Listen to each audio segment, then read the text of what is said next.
You often have the light itself, which can be glass or plastic, that is sitting over the top of a curb.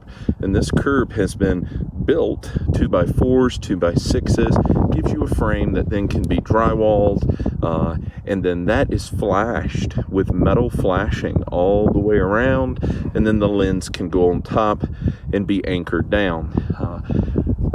The flashing assembly and the way that everything is put together on the Skylight makes everything work well together and keeps water out. It is really a threefold process of window, flashing, and the integration of the shingles themselves.